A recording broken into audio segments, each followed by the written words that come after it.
নমস্কার, আমি সম্প্রীতি চলে এসেছি ব্লগ নিয়ে। আর এটা কিন্তু আমার ওয়েট লস জার্নি ডে 1। কারণ ওয়েটটা কিন্তু আমার বেড়ে গেছিলো, 58.8 হয়েছে। তাই আমি আজকের থেকে শুরু করলাম সকালবেলা হাঁটা। তো দেখুন 7টার দিকে বেরিয়ে গেছি আমি আর আমার হাজব্যান্ড।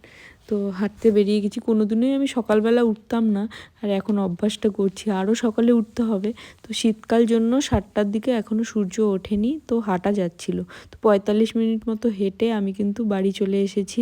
আর এখন আমি আধ ঘন্টা মতো করব যোগা। আর আমি সকালে 1 গ্লাস জল খেয়ে গেছিলাম হাঁটতে, আর এসে 1 গ্লাস জল খেয়ে তারপর কিন্তু আমি যোগাটা শুরু করেছি। যোগা বা ব্যায়াম কোনোদিনই আমি করিনি, তাই আমি জানিও না কি করতে হয়। তাই মনোজিৎ একটু দেখিয়ে দিচ্ছিল কি করে করতে হয় স্ট্রেচিংগুলো। আর আমি যেহেতু কোনোদিনও ব্যায়াম করিনি, আমার বডি কিন্তু একদমই ফ্লেক্সিবল না, তো আমার কিন্তু প্রচণ্ড অসুবিধা হচ্ছিল। আমার আবার ডিউটিও ছিল, তাই ইউটিউব থেকে কোনো রুটিনও আমি ফলো করতে পারিনি। কিন্তু পরের দিন থেকে ভাবছি ইউটিউব থেকে কোনো রুটিন আমি ফলো করব। সকালবেলা উঠে হাঁটা বা যোগা করা, এই নিয়মটা তো সবাই জানে খুব ভালো, কিন্তু সেই ওঠাটা বা সেই যোগা করা শুরু করাটা, এটাই একটা চ্যালেঞ্জ যেটা আমি নিলাম। যে অ্যাটলিস্ট 30 ডেজ তো আমি এটা ট্রাই করতেই চাই, দেখি আমার বডিতে কিছু পরিবর্তন হয় কি না। আর সকালবেলার সেই ঠান্ডা হাওয়াটা যদি আপনার শরীরে লাগে, তো সারা দিনটাই একটা ফুরফুরে এনার্জি থাকে, বা ভালো লাগে। দিনে সব কিছুতে কাজেই একটা এনার্জি পাওয়া যায়। আর শুধু হাঁটলে বা যোগা করলেই তো হবে না, সঙ্গে ডায়েটটাও কিন্তু দরকার। যে একটা ভালো ডায়েট কিন্তু ওয়েট লসে অবশ্যই আপনাকে হেল্প করবে। আর ডায়েট নাকি 90% আপনাকে হেল্প করবে ওয়েট লস করাতে। সেই জন্য জলটাকেও খেতে হবে। আমি চেষ্টা করছি দিনে 3 লিটার অ্যাটলিস্ট জল খাওয়ার। যেহেতু আমি দিনের অনেকটা সময় ডিউটিতে থাকি, তাই 4 লিটার জল খাওয়া আমার পক্ষে পসিবল হয় না। তো 3 লিটার আমি চেষ্টা করি যে 3 লিটার রোজ জল খাওয়ার।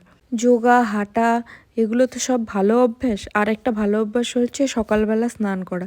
তাই যোগা আর হেঁটে এসে সবসময় চেষ্টা করি আমি যে সকাল সকাল কিন্তু স্নান করার। তাই সেটা আমি সকাল সকাল স্নানটা সেরে নিয়ে রেডি হয়ে গেছি ডিউটি যাওয়ার জন্য। আর দেখুন এখানে খেয়ে নিচ্ছি ওটস, কলা, খেজুর। আর আমি দুধটা কিন্তু আমি কোনো সময় গরুর দুধ খাই না, কারণ ডেয়ারি প্রোডাক্টে কিন্তু প্রচুর ফ্যাট থাকে। তো আমি এখানে খাই হচ্ছে সয়া মিল্ক। তারপর কিন্তু আমি ডিউটির জন্য বেরিয়ে গেছিলাম। আর সকালবেলা কিন্তু ভালোই ঠান্ডা ছিল যখন আমি যাচ্ছিলাম। তো দেখুন, আর দুপুরবেলা আমি খেয়েছিলাম কাবুলি চানার একটা ঘুগনি মতো, হালকা তেল মশলা দিয়ে। তারপর বাড়ি চলে এসেছিলাম। কি রান্না হলো গো আজকে?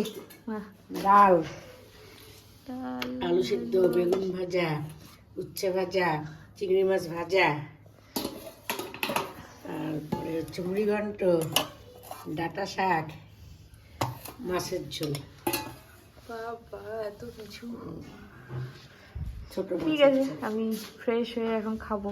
ছোট মাছের ঝোল। ফ্রেশ হয়ে আমি খেতে বসে গেছি। আর দেখুন আমি ভাতটা কিন্তু একদম অল্প নিয়েছি, যেহেতু মুড়ি ঘন্ট ছিল আমি এটাই নিয়েছি, আর কিছু নেইনি ডাল ডুল। তো আজকে চকলেট ডে ছিল, তাই একটা চকলেটও নিয়ে এসছে। আমি যেহেতু ডায়েট করছি, তো ছোট্ট একটা টুকরো ভেঙে নিয়েছিলাম।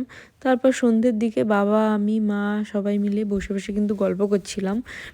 আর আমাদের একটা জায়গায় যাওয়ার প্ল্যান হচ্ছিল, সেটা নিয়েই সবাই একটু গল্প করছিলাম যে কি করে যাওয়া হবে, কতদিন থাকা হবে, কোথায় কোথায় থাকবো। আর অবশ্যই সেখানে যদি যাই আপনাদের সাথে শেয়ার করব। আমার রাতের খাবার নিয়ে নিয়েছি ভাত, এটা লাউ ডগা সেদ্ধ, আর একটা দুপুরে চিংড়ি মাছ ভাজা ছিল। আর ভাতটা দেখতেই পাচ্ছ একদম অল্প ভাত নিয়েছি। আর ছোট মাছের ঝোল করেছিল, সেটা আলু বেগুন দিয়ে করেছিল, এটা অল্প নিয়ে নিলাম। আর এটাই আমার রাতের খাবার। সেদ্ধটা যে খেতে এতটা ভালো লাগছে, এটা লাউ ডগা সেদ্ধ। আজকের ব্লগটা এখানেই শেষ করছি, বাই।